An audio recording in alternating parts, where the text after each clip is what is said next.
Você já passou pela experiência de um dia você ir dormir, você deita a cabeça no travesseiro e é o exato momento em que o Espírito Santo tira um tempo pra falar com você? Ou pra te entregar alguma mensagem, ou pra mostrar pra você algum erro que você cometeu durante o seu dia, deveria ter feito diferente, sabe, algumas coisas que você precisa melhorar, ou simplesmente te chamando para orar, ou te mostrando que você tem cometido certos erros que você precisa abandonar e te mostrando que você deve ter um pouco mais de comunhão com Deus, ou pra te falar alguma outra, qualquer coisa.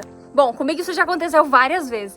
Inclusive, tem vezes que eu vou dormir e eu não consigo dormir se eu não levantar e anotar aquilo que o Espírito Santo me entregou como tema de vídeo, como frase, alguma coisa nesse sentido, sabe? Isso me deixa muito feliz, mas ao mesmo tempo muito preocupada. Porque se o Espírito Santo tem encontrado espaço para falar comigo ou com você somente no momento em que nós vamos dormir, talvez significa que durante o restante do nosso dia ele fala conosco, claro que ele fala conosco, mas nós estamos tão ensurdecidos com os barulhos deste mundo, nós estamos tão imersos nos ruídos que a nossa correria do dia a dia nos proporciona, que a voz do Espírito Santo se torna praticamente imperceptível à nossa consciência.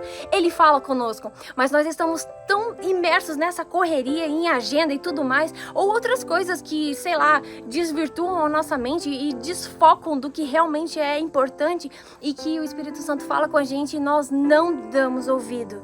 E aí é o momento em quando a gente vai dormir, o Espírito Santo pensa, é agora a minha única oportunidade de entrar no coração do meu filho nesse momento.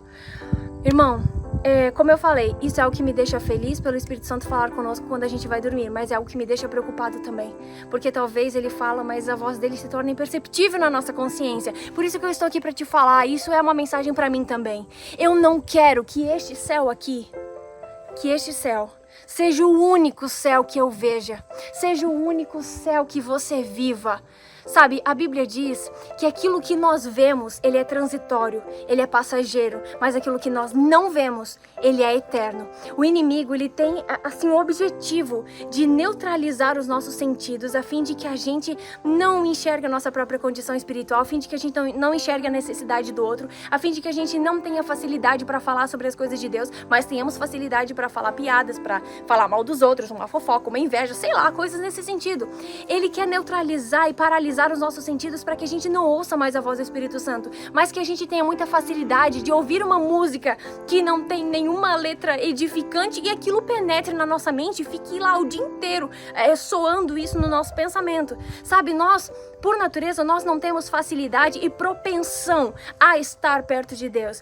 E esse é o objetivo do inimigo, sabe? Fazer com que a gente fique cada vez mais imersos nesse mundo, criando raízes aqui nessa terra e nos distanciando do que realmente importa. Meu irmão, que este não seja o único céu que você vai viver. Que esse céu lindo, azul, maravilhoso, cada maravilha que a gente tem nesse mundo, que esse não seja o único céu que você viva. Tem um lugar perfeito te aguardando. Não troque a sua coroa por migalhas que o inimigo te oferece. Se mantenha firme, independente se as pessoas te apoiam, se as pessoas não te apoiam, se a igreja está cheia, a igreja está vazia, independente do que aconteça com você, a caminhada nunca vai ser fácil, mas a chegada vai valer a pena. Que Deus te abençoe.